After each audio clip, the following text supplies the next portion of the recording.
Hey, I love therapy, and in fact, I've been going to therapy since I was around 6 years old. Though I talk about therapy a lot and may interview some therapists on the show on occasion, nothing that is said in this podcast should be considered a replacement for therapy. If you are struggling, I urge you to please seek guidance from a therapist because you are absolutely worth it.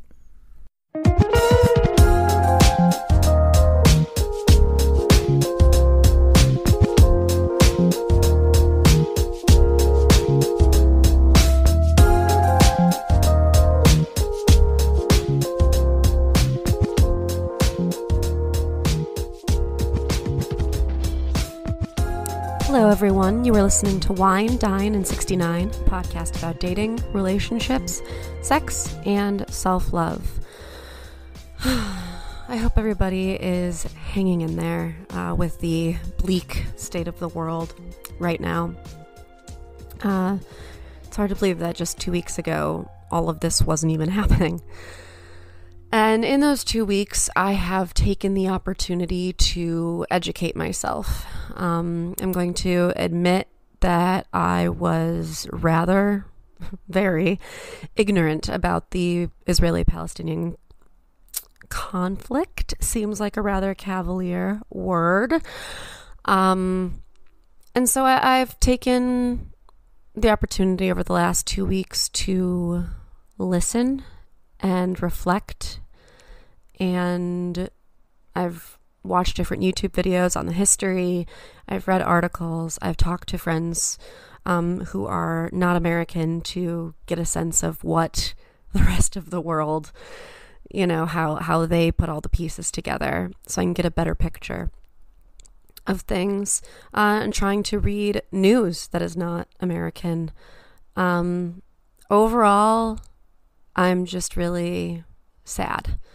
I think that I have not been this politically plugged in since Biden took office. I feel like when he who must not be named was in office, that I had to pay attention to politics all the time, and it was absolutely exhausting. So when we got Biden in office, I got to take a break and kind of disengage a little bit politically. That's not really an option right now. And so I'm kind of back in this place where I'm turned on and engaged politically again, tuned in. It's just it's a lot. It's exhausting, but it's important to do the learning.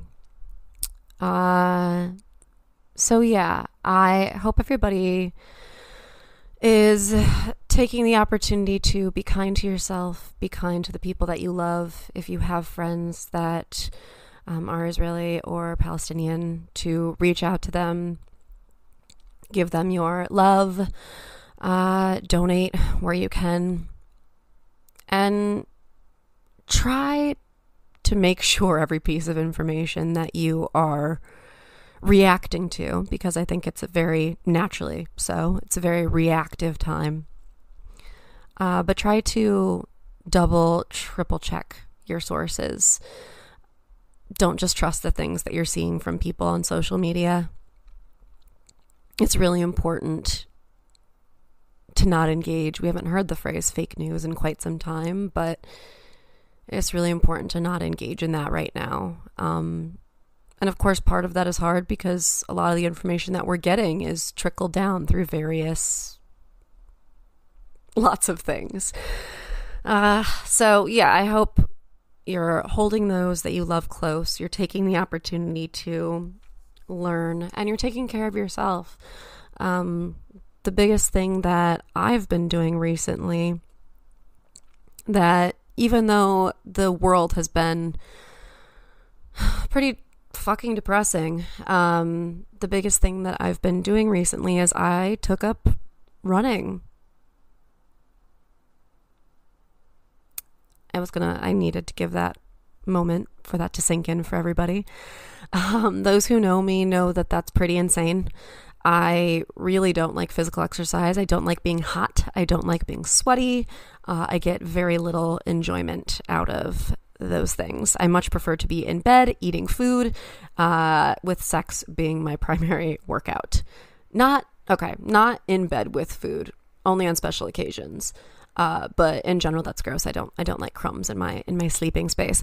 But you get the point. Those are things that I like. I like eating. I like relaxing in bed. I like reading. I like watching TV.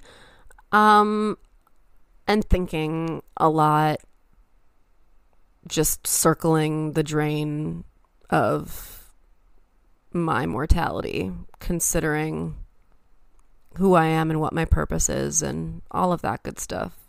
None of those things require movement. So I just don't do that very much. But, I had a therapy appointment about a month ago, and I was facing some pretty difficult things in that appointment. And I just had this thought, God, I just wish I could run away. And I've been feeling that a lot in the last couple weeks with everything going on. And in that moment, I was like, well, running away isn't going to solve my problems. But what if I took that and turned it into something productive? So I did. And I have started running 3 times a week using an app called Just Run Couch to 5K. And I'm really annoyed. I'm really, really annoyed because for my entire life, people have told me that if I exercise, that my mental health will be better, that my depression won't be as bad, that blah, blah, blah, blah. And I just ignored it because I didn't want to. And now that I've done it, I'm really annoyed that everybody was right. I am so much happier. I have so much more energy, and I actually have started to look forward to the feeling of running, which is just, my friends who are listening to this are going to be like, what the actual fuck? And who knows, maybe it won't stick. But as of now, I've been pretty diligent about keeping to a schedule. Sometimes my partner runs with me. Sometimes I do it by myself. But I'm pretty devoted to maintaining this. One of my things that I wanted to do this year in 2023 was to focus more on my health. And starting to exercise, which is, something that I just haven't really done outside of dance, which has been less and less in my life lately. It's just not something that I've been doing. And so intentionally adding running into my schedule, I'm annoyed and really, really frustrated to have to admit it, but those articles are right. Your therapist is right. Exercise, serotonin, endorphins, whatever. But that's a really big way that I've been taking care of myself. And I encourage everybody to find their way of taking care of themselves right now. Whether that be through a form of physical exercise, not required, picking up a new hobby, or just allowing yourself to disengage. And I think that is kind of a touchy topic because a lot of people are saying, if you're silent, then you're complicit. True to a certain extent, but it is so difficult to be tuned in politically. I keep saying turned on. This is a sex podcast, but that's not what we're talking about here. So we'll get to that. That's in the meat of the episode and the interview. It's so exhausting to be tuned in, and you really can't do much good if you're exhausted. Just yesterday I was driving through my neighborhood and I saw a sign in a window that said one of my favorite life mottos, which is, you can't pour from an empty cup. And I took a picture of it because I was like, wow, I say that all the time. And isn't that a good reminder right now of all times? It's important to empathize. It's important to learn. It's important to engage. It's important to try to enact change. But you can't do any of that if you're not taking care of yourself. And so that's my call to action. There are lots of calls to action right now, but my call to action, which is a drop in the bucket compared to what a lot of other people are doing, but it's what I know and it's what I have. I encourage you to take time to find your self-love practices and do what is going to keep you mentally healthy. Disengage if you need to. Check in on your loved ones, check in on yourself. Turn off your phone and don't pay attention to the news for an afternoon or an evening. Unfortunately, the news will still be there when you get back. But you have to come first.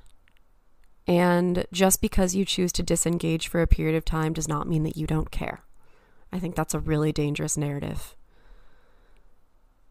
It's okay to take some time to recharge, because then you can come back and you can actually get things done.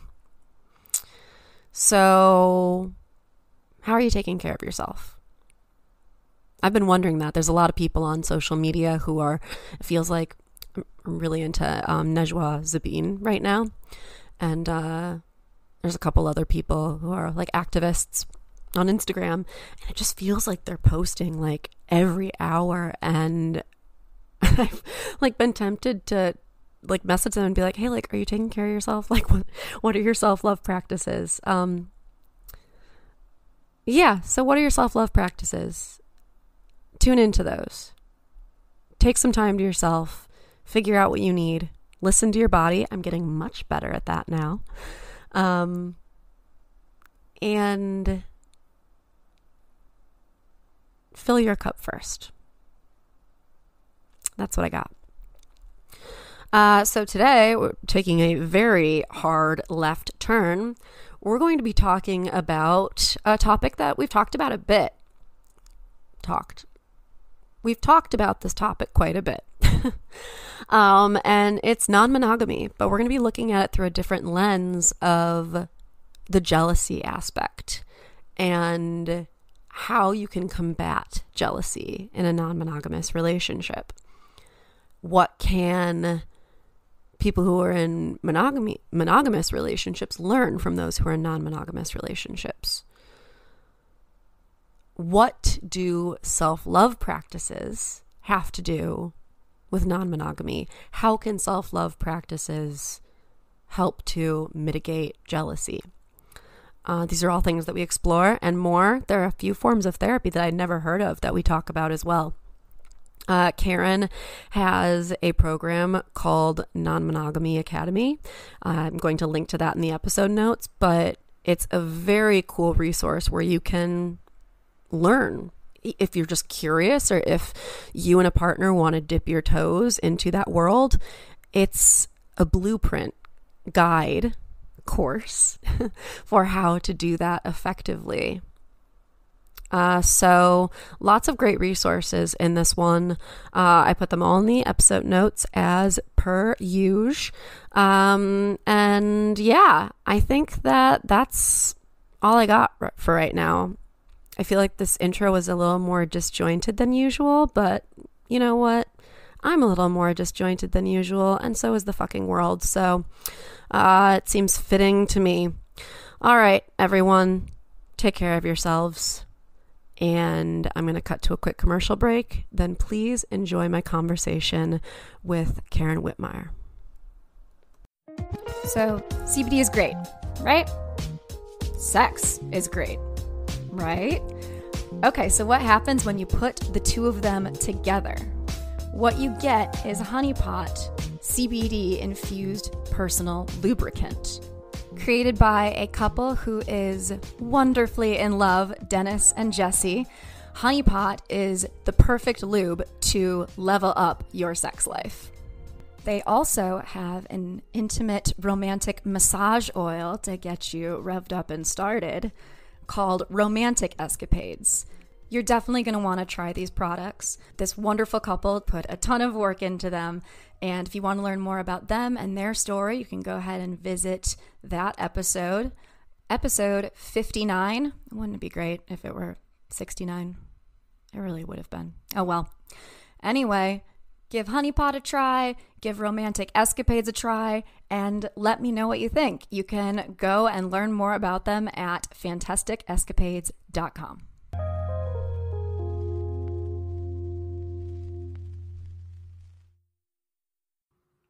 Hello, everyone. Welcome back. I am super excited today to be tuning in with my guest, Karyn Wittmeyer.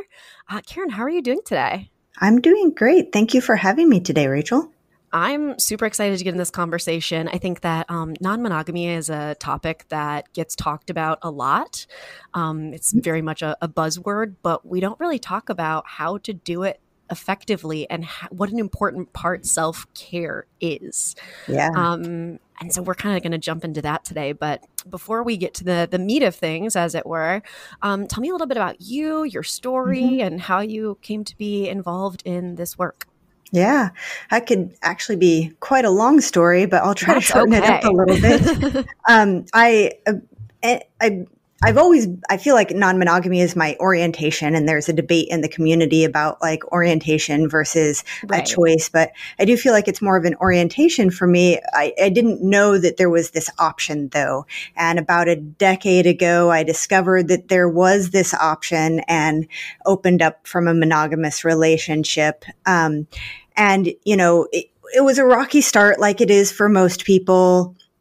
And I was in a different career at the time, and there was some rockiness in that career, but I'd always had an interest in psychology.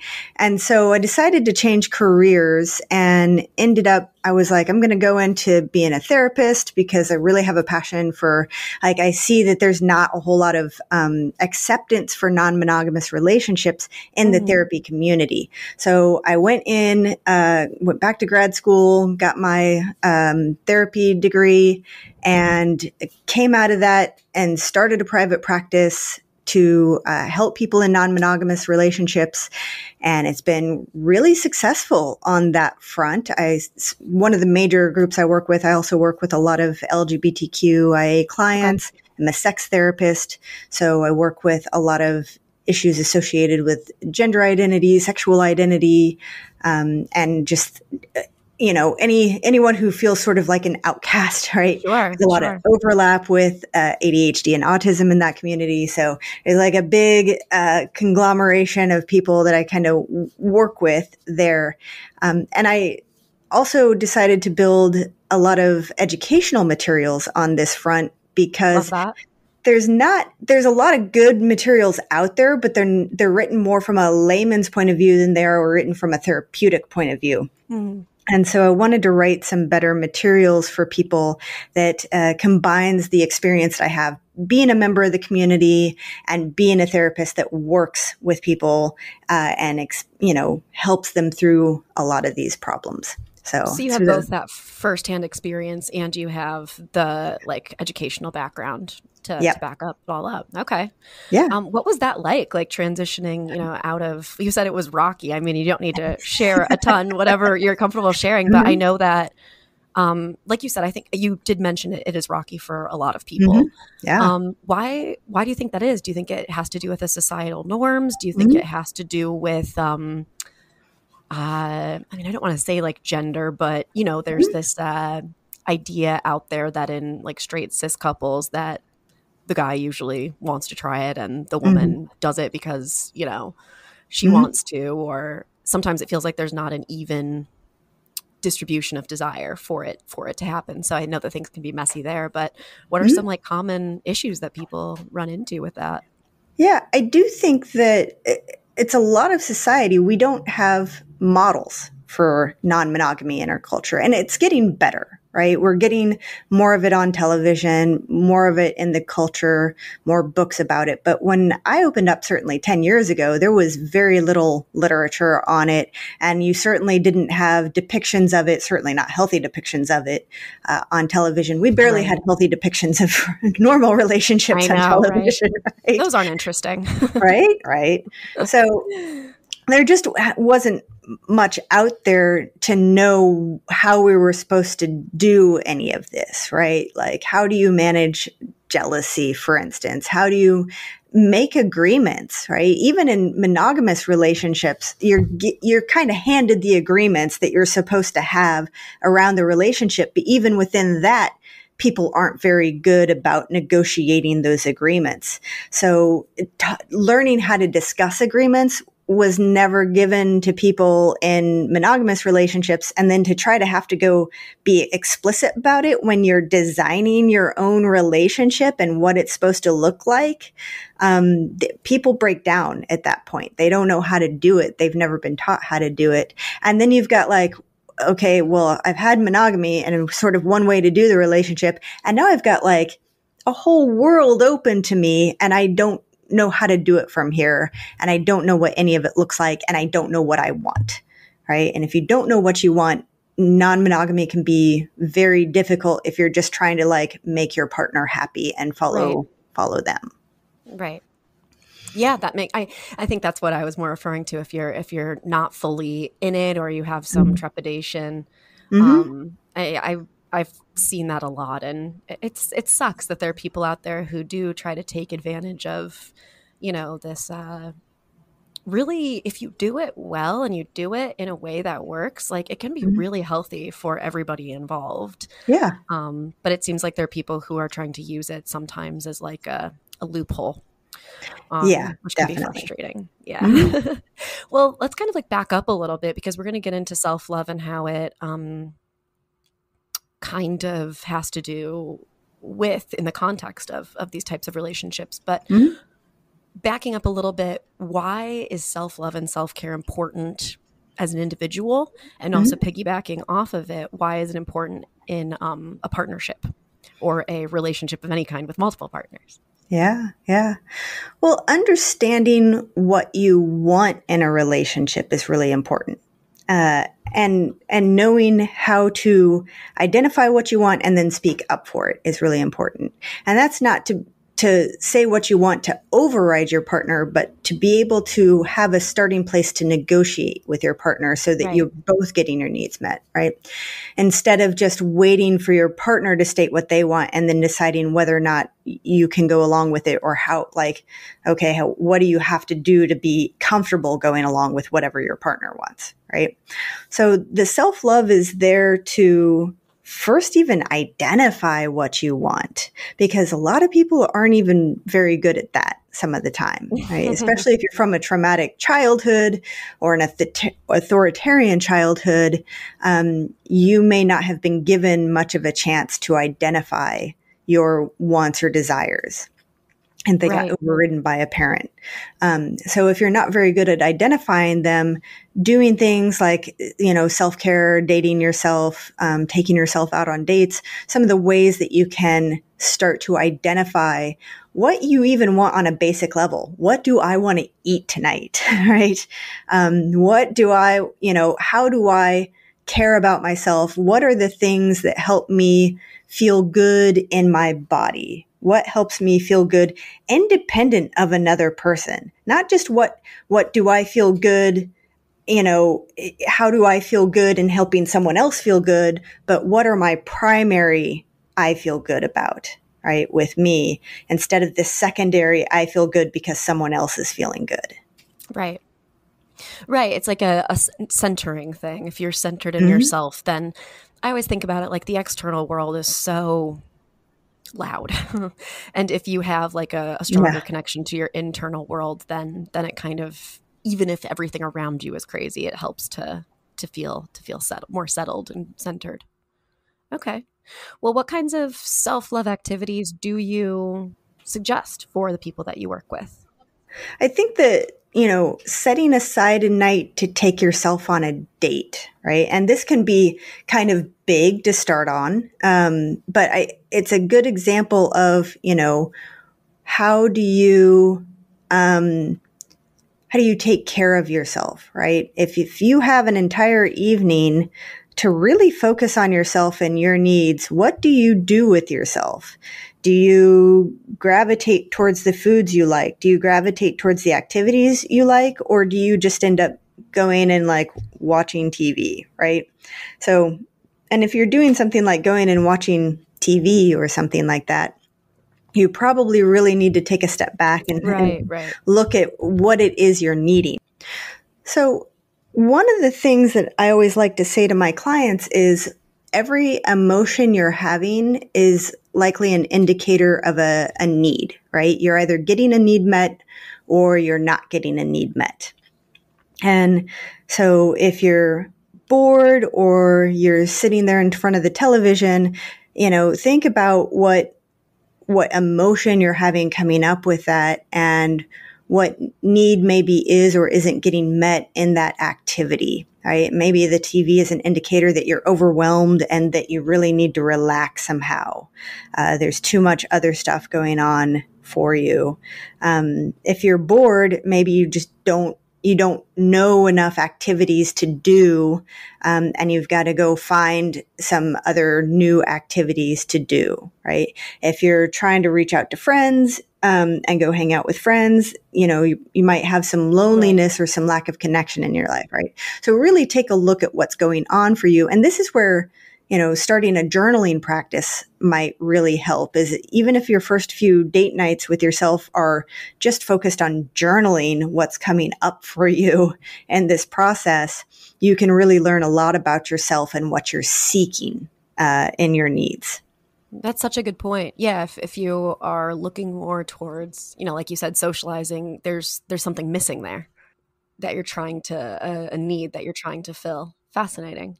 Well, what about engaging in self-love and self-care in terms of, so we know why it's important as individuals and why it's important to take care of yourself.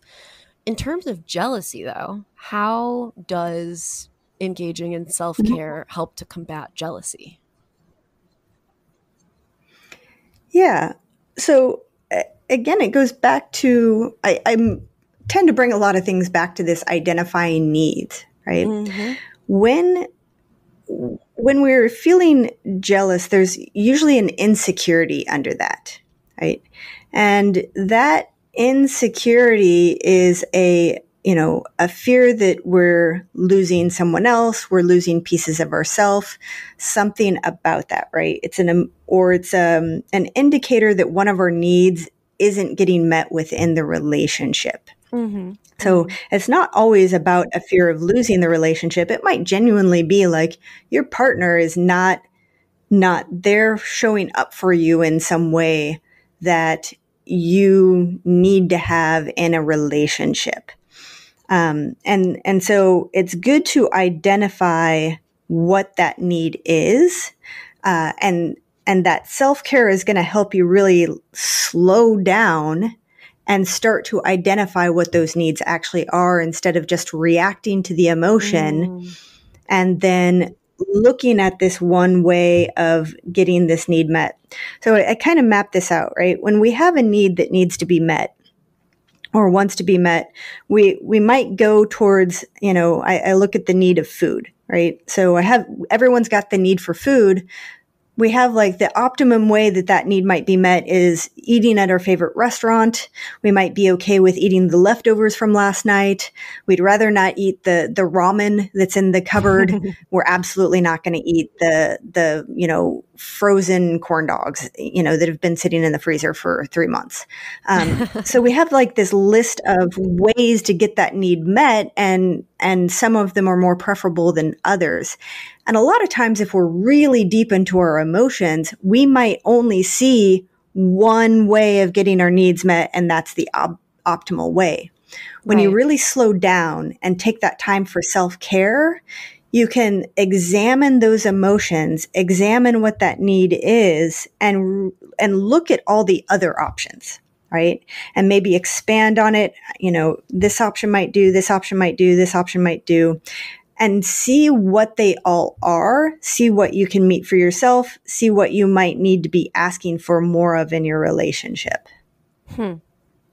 Yeah, I can completely see that. If you're right, it does all come back to like assessing your needs and being able to see where you're feeling a little bit, I don't want to use the word emptiness because that is such a negative connotation, but where you're feeling lack, I suppose, is a good way of putting it. And again, this idea that if you are taking care of yourself, then by extension, you are taking care of your partner. Yeah. Yeah. There's a put your own, mask on first, and then you can help others put their mask on kind of idea. Exactly. Yeah. You can't pour from an empty cup, I tend to say. Yes. Yeah. Well, what about communicating? I mean, this can be, we're kind of opening more up to the idea of, non-monogamy here, or non-consensual monogamy, consensual non-monogamy. What about communicating in a relationship? If one partner has more jealous tendencies, how can a couple communicate, and how can the other member of the couple be more understanding of their jealous partner? How can the person who is jealous communicate their needs clearly, but in a way that's not going to be completely overwhelming? Like, what's the best way to do that? Yeah, this one can be really difficult, right? And one of the biggest difficulties in this is figuring out where you as a couple sit on the, I kind of call it the autonomy to mutuality scale, right? So on the one side is we're each taking care of our own needs, right, to the exclusion of the other, right? We're each very independent. It's up to us to manage our own emotions and our own feelings and deal with ourselves. On the mutuality side, it is we help each other out quite a bit. And you can see sort of at the extremes of these is the uber independent, where why are we even bothering to be in a relationship? And on the extreme other end is codependency, where we're so reactive to each other that we can't separate ourselves out from each other. Right. So there's kind of this scale, but there's a wide range of healthy in the middle.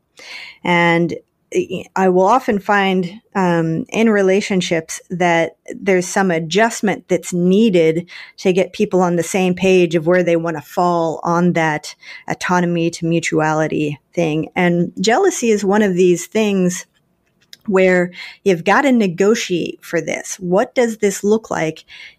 How much is it the person who's experiencing the jealousy's job to manage their own jealousy and get their own needs met independent of the other partner, right? And that might depend sometimes on the source of jealousy. Is this something that goes all the way back to childhood, or is it something originating within this particular relationship? And how much of it is, asking for the partner to step up and, step in and meet some of those needs that the partner is asking for to show up to the relationship and help out. Right, because it's also totally valid for somebody to say, this is how you can meet my needs, and for the other partner to say, I can't do that. That's in direct, contrast with what my needs are at this time. And I think that's one of the hardest things that I've learned about being an adult in relationships is that, you can state your needs, but that doesn't mean that the other person will be able to meet them. Being able to communicate no is very important in a relationship. Being able to hear that is very important in a relationship and not take it personally, right? So there's always, someone's always got to have a limit.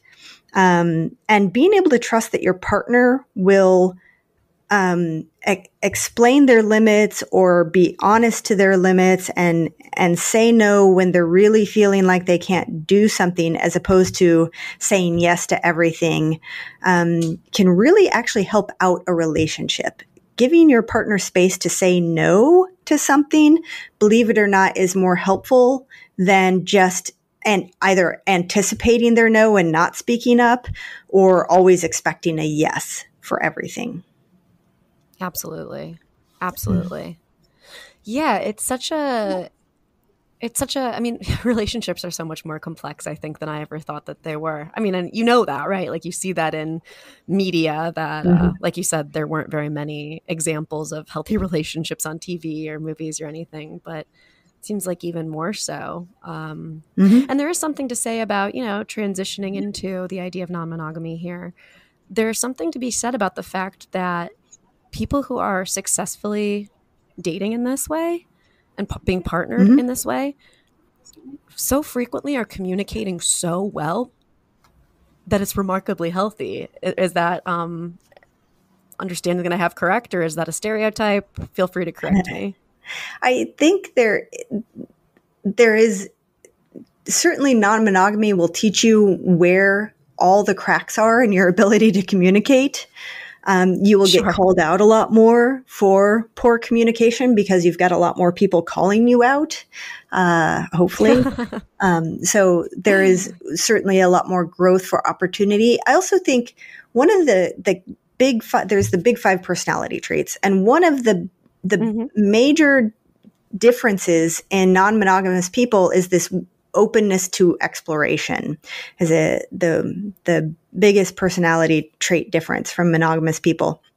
And so I think that openness to exploration often means that people are also open to growth in a lot of ways, open to hearing these things. And that doesn't mean everyone, but I see it a lot more people wanting to grow, wanting to be better, wanting to learn more about themselves. And that usually means that even if they're struggling at the beginning, if they stick with it, they do tend to get better at communicating over the long run. And very successful people in non-monogamy continue to work on this communicating better piece.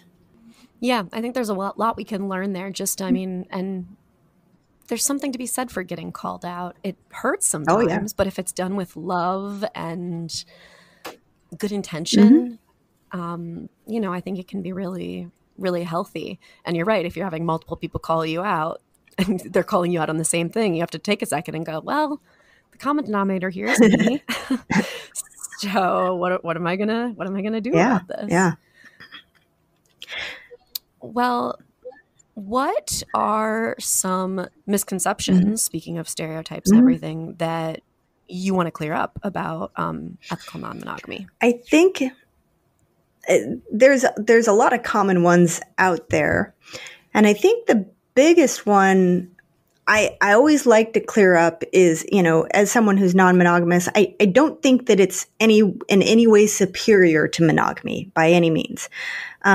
It's just it's one other relationship style. And I think it's totally possible to, for instance, get just as good at communicating and growing in a monogamous relationship as it is in a non-monogamous relationship. The first misconception I want to clear up is that I have something against monogamy somehow, or that I think it is somehow inferior to non-monogamy. I think it's figure out the relationship style that works for you at this given time. Some people move sort of back and forth between the two, as is the circumstance of their life, and that's great. Do what is important to you. I think some of the other big misconception is that people who are doing non-monogamy are in it for the sex. And there's actually a lot of people who are in non-monogamy who are asexual or aromantic, who aren't in it for the sex. And one of the reasons they like the non-monogamy is they don't feel that pressure to be a highly sexual being, and they can be in a relationship and have that community, and their partner can get their needs met somewhere else, and the pressure is off of them. That is so interesting. Wow. Okay. That's so interesting. Yeah. Because, I identify as demisexual, and the thing that I'm realizing is there's a lot of people who it's different for everybody, right? Like I have a friend who also is demisexual, but she's kind of like, like non-monogamy might also be for me. Just because, we think of, and I have historically thought of those terms as being opposite, there is, I think, a lot more overlap than I, originally thought that there was, which is just fascinating. And thinking about that, thinking, okay, there's no pressure on me for this. I can have the emotional, aromantic, relationship that I want, but there doesn't need to be this physical component. It does. It takes the pressure off. And you get to emotionally connect with more than one person. Yep. Huh. Yeah. I mean, I am, monogamous, but I can absolutely see the appeal there. Fascinating. Well, any other ones that you can one other big one. This one actually really surprised me. They recently did a study of the demographics of who is open to an open relationship, and they weren't super clear on what they defined as an open relationship. But they found in terms of demographics, there was no difference. Like the demographics were flat on this. It didn't matter what area you lived in, what race, what religion, what political affiliation you had. It was pretty much 25 to 30% of people were open to an open relationship. The only people who had a slightly higher willingness to be in open relationships were LGBTQIA people. So believe it or not, and it didn't matter age either, people all across all sorts of demographics are equally interested or willing to consider the idea of an open relationship. Yeah. And I mean, if you think about it, I had somebody on maybe like a year ago and I was like, yeah, I consider myself monogamous. And I mean, if you think about it, I have so many female friends that I have like almost romantic friendship with. Like technically that's outside of the umbrella of monogamy. And there are so many other ways in which you connect with other people. Like, I mean, if I was open to, going to like a sex club or being like viewed like a voyeuristic way, technically that would be involving a different person. So it's a lot bigger of an umbrella than I think that we think it is, which I find fascinating. Yeah. And I think also don't forget that some people who you don't get to label people for them, right? People get to pick their labels. So someone who we might look at them, maybe they're swingers. Sometimes this is where you see it the most, right? They're swinging. It's a couple having sex with another couple on occasion. They might still call themselves monogamous, and not look at themselves as being in an open relationship or being non-monogamous. They're going to still fall under that category of monogamy because that's how they choose to label themselves. That's how they decide. That's a good point. That's a good point. Very interesting. Yeah. I just think I love that things are becoming more fluid in this realm. I think that society, and especially here in this country and in the US, things have been so strict. And I love that around the world we're starting to be more accepting of the things that are outside of the norm. Definitely. I know I keep my eye on the news. There's a lot of news coming out of India, especially about how big non-monogamy is getting in that country, which, always surprises me. And I know people like over in Europe, they've been doing a lot of research over there in non-monogamous communities. So it's definitely not just a, white Western thing. It is right. In a lot of other cultures, it's around the world. Right. Well, there are different religions in which, people have multiple partners. I think you can get into a kind of complex conversation there about like the patriarchy and using that when only one of the partners can have multiple partners. I think it's a problem. But hey, I guess if you're consenting adults, go off. Yeah. Right? I mean, you could always ask what is consent. And even put out an entire blog post on what is consent, what is ethical, how do you get to ethical or consensual within a relationship. I don't tend to like to put the word ethical or consensual in front of non-monogamy a whole lot, because I think it's really you're making a false comparison, right? We don't say ethical or consensual monogamy. It just sounds funny. We don't like separate that out. Even when we're talking about like arranged marriages, right? We don't say it's unethical monogamy just because it's an arranged marriage. When that's so true. Right? Yeah. So I don't like really using these words. And I think that a lot of people call their non-monogamy ethical when it's like, okay, you're not really using this framework though. It's not like you're using an ethical framework to make decisions within your non-monogamy. So please stop calling it that if you haven't like sat down and said, I am very utilitarian in this, right? So yeah, it's almost like it's when like, you know, you're on dating apps and you see people say like ethically non-monogamous. It's almost like they want to be like, so I'm not cheating, just so you know, right? I'm not cheating. Right. And I think that's a really, I think there's some internalized monogamy by using that language. So I tend to not like it as much. Very interesting. I'm going to have to link to that blog post in the episode notes that people can check that out. Yeah. Very cool. Well, what kind of issues do you, I mean, so I have heard, and I have even thought about doing this in my own relationship, this idea of having like, oh gosh, and you see this, I mean, I hate 50 Shades of Grey, but it kind of brought, good Lord, I could go off. You know, this idea that there's a contract, and that's kind of what you have to do when you communicate. I mean, maybe you don't have a physical piece of paper, but you have to come to an agreement with your partner. I mean, is that something that you walk people through? Absolutely. I think that's most of what I end up walking people through. Coming to an agreement is surprisingly difficult because the English language is very vague, and humans are incredibly good at intentionally making things vague and then hiding in the vagary of it. They will, you know, when it suits them, they will be very literal. And when it doesn't suit them, they will say, but I mean the spirit of it, right? So they go back and forth on these things, right? And so a lot of times when I'm walking people through it, these are the things that we talk about, right? What are you building this agreement around? What do you mean by this word?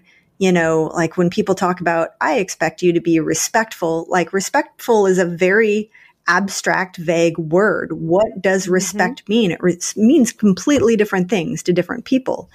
So a lot of these words come up in making agreements. And so a lot of times I'm just sitting down with people and helping them recognize where they're using very vague language in their agreements. Or, you know, a lot of times they'll have agreements that are some of the boilerplate agreements that are out there that everyone kind of knows are not the greatest agreements to have or break down very easy. Like the don't fall in love with other people agreement, like sounds great on the surface, but good luck enforcing it. What does that mean? Well, yeah, what does it mean? And also like good luck enforcing it. We can't always help, like there's a chemical reaction that happens and we don't always know when it's going to happen, and it just happens sometimes. We can't stop it from happening. We don't have a way to like tamp that down. Our bodies just do it sometimes.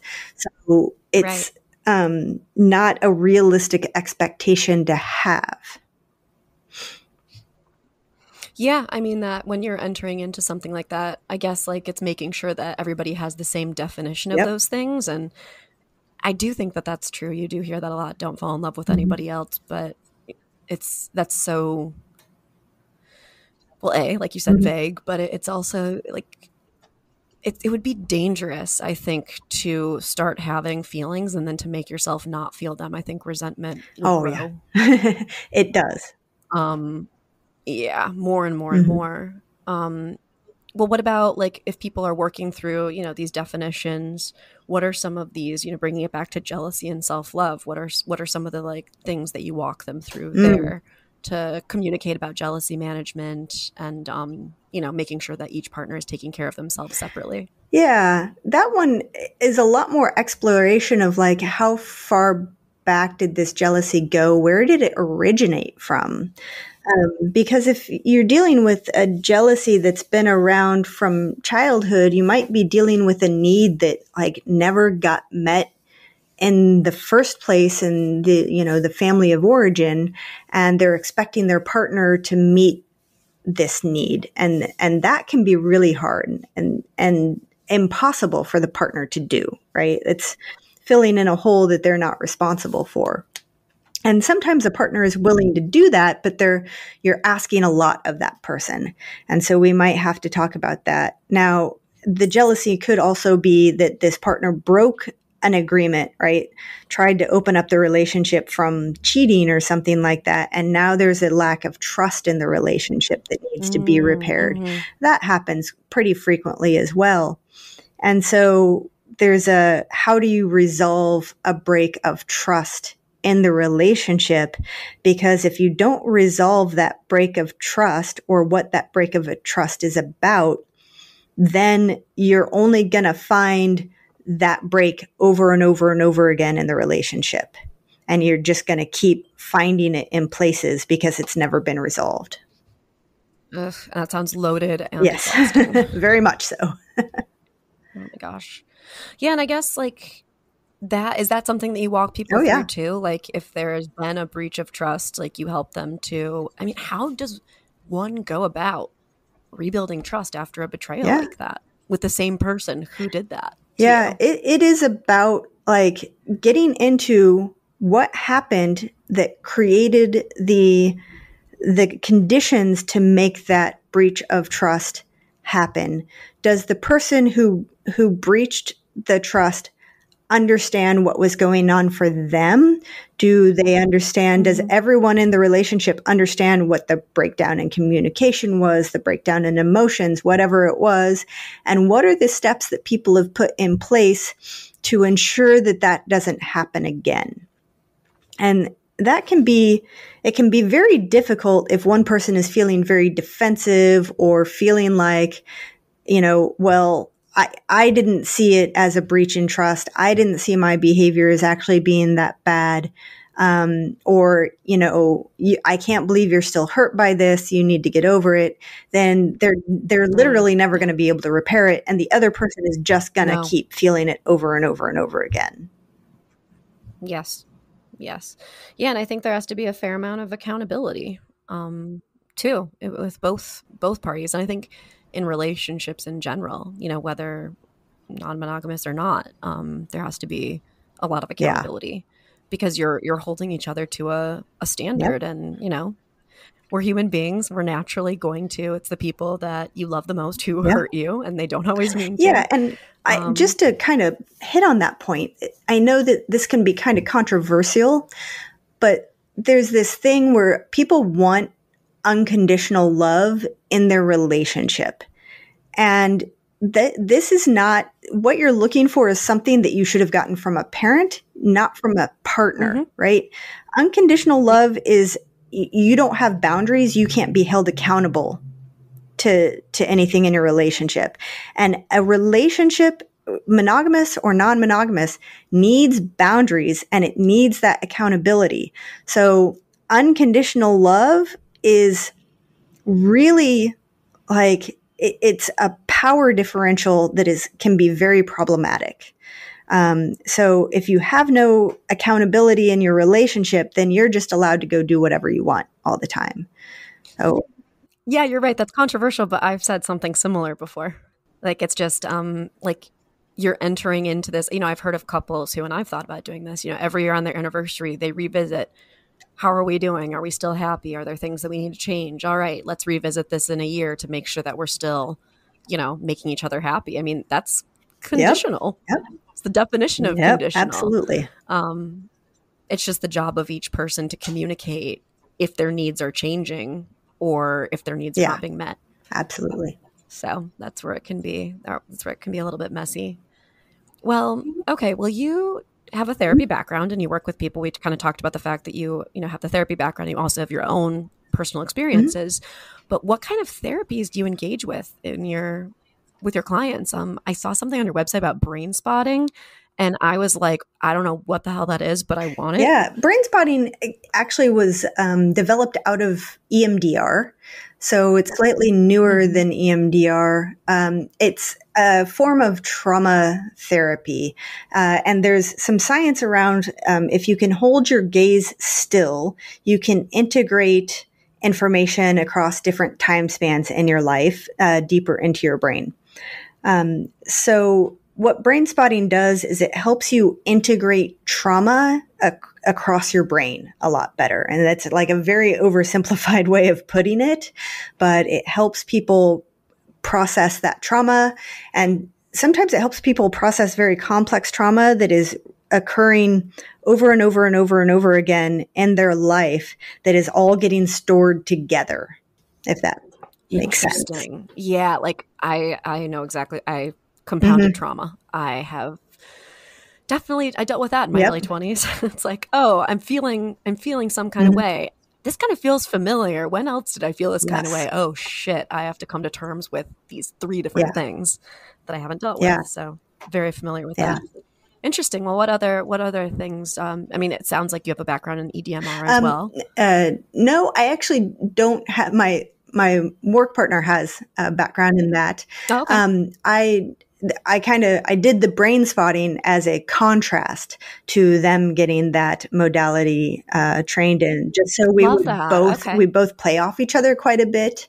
They help me run the Non-monogamy Academy, so we have like slightly different trainings intentionally so that we get a broad perspective on these types of things. We work with a lot of the same issues, but we like to have like these slightly different trainings so that we can come to an understanding that's from a slightly different place.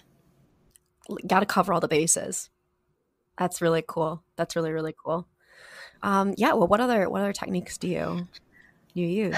I'm also PACT therapy trained, which is a type of couples therapy that is attachment based. And helps people really figure out their attachment style. So I spend a lot of time talking about attachment and non-monogamy, and the way that works together.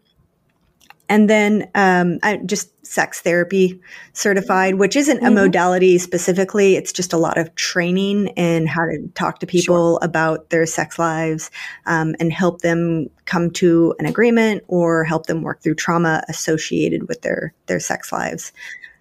So that's most of it. I've been trained in a lot of other random stuff that I use bits and pieces from everything and try to come to people with whatever suits them best with how they're showing up in front of me.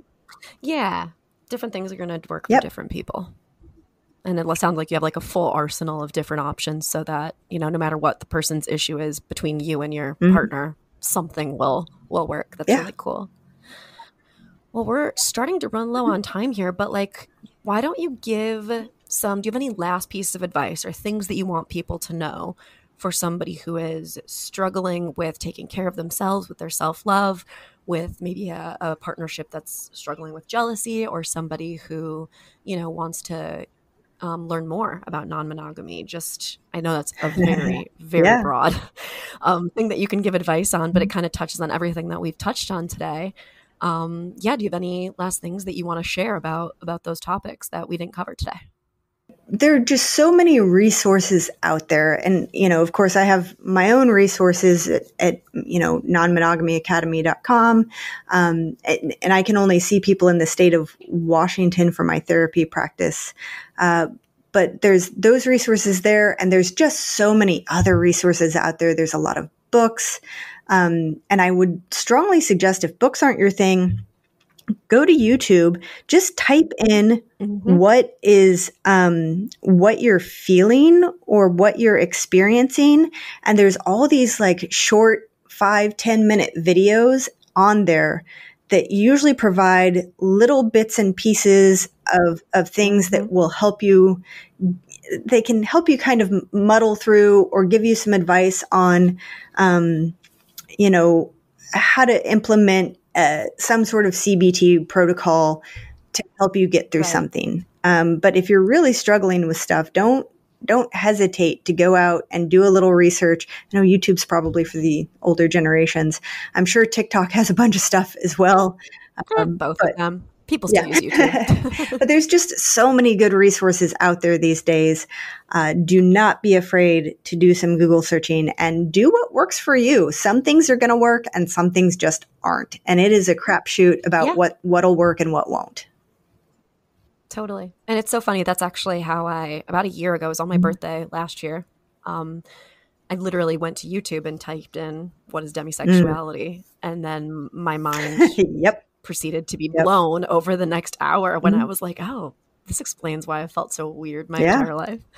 So it's fascinating. YouTube, really huge fan. I've figured out so many things just by Googling, a question. And I'm like, oh, okay, that makes sense. So I think the other big thing, just to kind of piggyback off that, is like, don't get discouraged if the first thing you try with something doesn't work, because sometimes it just doesn't. Sometimes you got to try 3 or 4 things, see what works, and then sometimes they don't work the first time, and then like 2 years later you come back to it and it works this time, right? It doesn't. This is just how life works sometimes.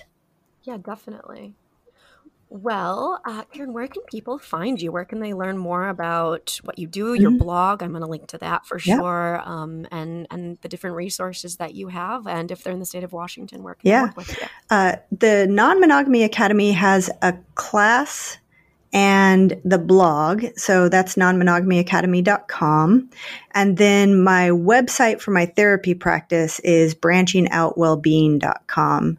And I have some fairly limited space there if you're in the state of Washington. So great. Amazing. Well, thank you, Karyn, so much for talking to me today and letting me pick your brain about a topic that I don't know a ton about, but I know that a lot of people have questions about. So I really appreciate you coming on and sharing what you got. Thank you so much for having me, Rachel. Yeah, of course. And thank you, listeners, for being here and listening to this wonderful conversation. My name is Rachel Dalton. You've been listening to Wine, Dine, and 69, and let's keep talking.